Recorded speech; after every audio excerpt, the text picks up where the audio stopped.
together. So let's go into talking point number 3, one of the positive aspects of today's episode, and that is Ethereum's journey, the next big surge. And so we've been doing a lot of research on this. Could Ethereum reach 100K?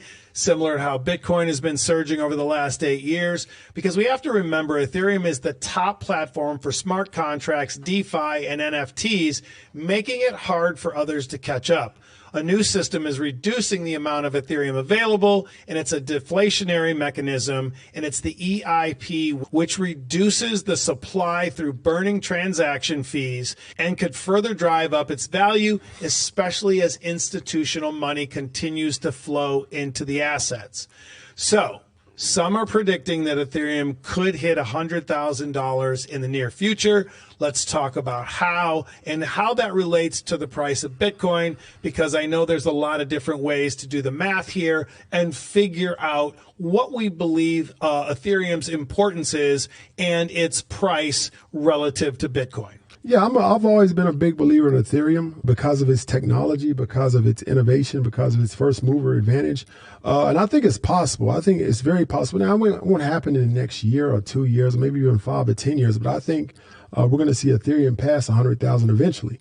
But recently, even in the last week, we saw a 79% surge in trading volume. We saw some whales buy a lot of Ethereum. So with a lot of these on-chain metrics, even though they're mixed, they seem to show some significant growth in the people that are paying attention to Ethereum and also investing in Ethereum. Now, what we're going to see with Ethereum is that it's actually a lot lower than all-time highs. Bitcoin is very close. What is it? It's at 64, I think, this 65, morning. All-time highs was 73, I think. So it's very close. Ethereum is at 26. All-time high was 46. So we're like 45% from all-time highs there. So Ethereum has a lot of room to grow. And if it's able to get past these hurdles, it'll be able to fully realize its potential, and not in only this cycle, but over the next 5 to 10 years.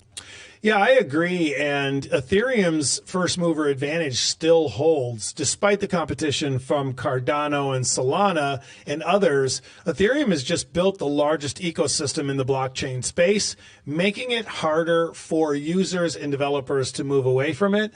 And that's why I'm still bullish on Ethereum.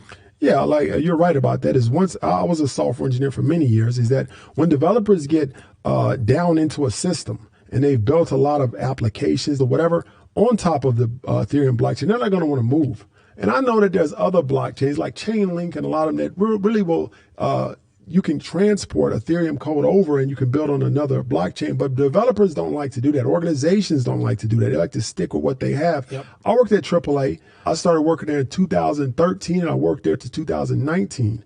And we had code from the 90s still running. I believe it. So if you go to a AAA website and you do travel, that's code in the back that is from the late 90s that's running that, because organizations are not going to spend any money if it's working. So that's why I think Ethereum has a lot of potential. They still dominate smart contracts, DeFi, NFTs, and a lot of other things. That's not going to change anytime soon. So let's talk about how it relates to Bitcoin as far as pricing. With all of these crazy, estimates out there and everyone telling us what's happening next, let's just break it down a little more simply.